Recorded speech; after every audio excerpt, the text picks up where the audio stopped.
With just 5 days left until the 2024 presidential election, the pressure is on. Tonight, we're diving into the Sun Belt battleground states: North Carolina, Georgia, Arizona, and Nevada. Let's see how the latest polls and early voting trends are shaping up and what this could mean for Trump and Harris in the final days.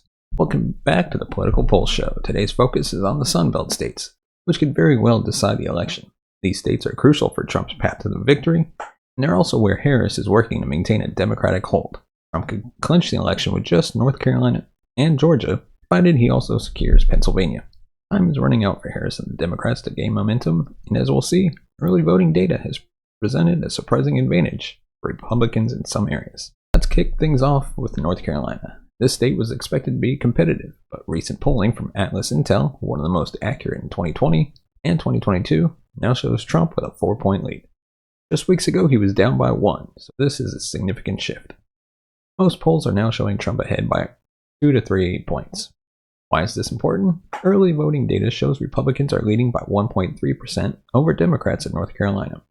Historically, early voting has leaned Democratic. This year is shaping up differently. In both 2020 and 2022, Democrats had around a 6% lead at this point.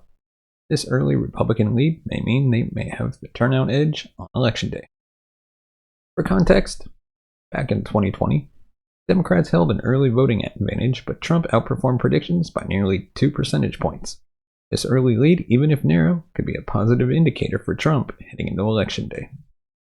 Moving on to Georgia, a state that saw high black voter turnout in 2020 due to Stacey Abrams' efforts. This year, though, black turnout is only at 26% in early voting, a drop that could seriously impact Democratic chances. If Democrats can't increase black turnout, winning Georgia will be an uphill battle for Harris. Polls are currently showing Trump with a 4-point lead here, and if that holds, Georgia could be a major win for the Republican. Trump's lead is stronger than it was in 2020, and if rural voter turnout is as high as predicted, he may have the edge. Here's what's really interesting. In 2020, early voting turnout for black voters was about 30%. This year, it's down to around 26%. And unless there's a last-minute surge, that margin might not be enough for Democrats to secure a win. They'll need to aim for 32% or higher in black turnout just to be competitive. Now let's switch gears and head over to Nevada, another pivotal state.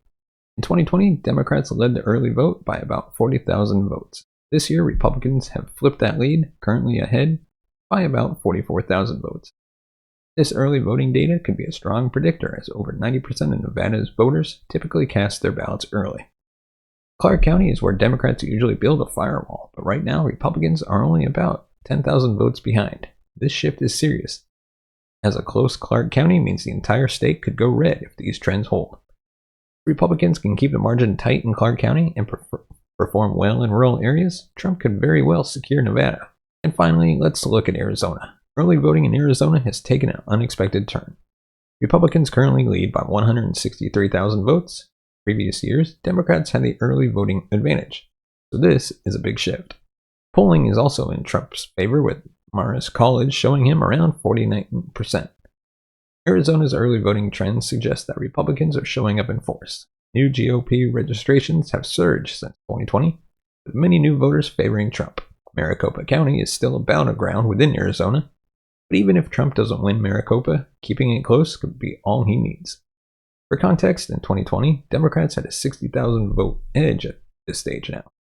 Republicans are leading by over 100,000. This shift signals a high Republican turnout that may give Trump the state.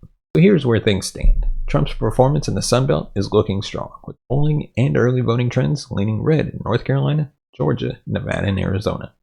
Harris will need a big turnout push in these final days to close the gap. Trump is well positioned. As we know, these last days can still bring surprises. Thanks for joining us for this Sun Belt breakdown. If you found this analysis helpful, hit that like button, subscribe, and share your thoughts on who you think will take critical states. And let me know your thoughts on the election as a whole in the comment section below. And of course, if you want to support the channel, buy me a coffee at buymeacoffee.com/twledger. Your support helps the channel grow, upgrade our equipment, bring new hosts, pay them, and take this show on the road. As always, thank you so much for watching and listening. We'll see you next time.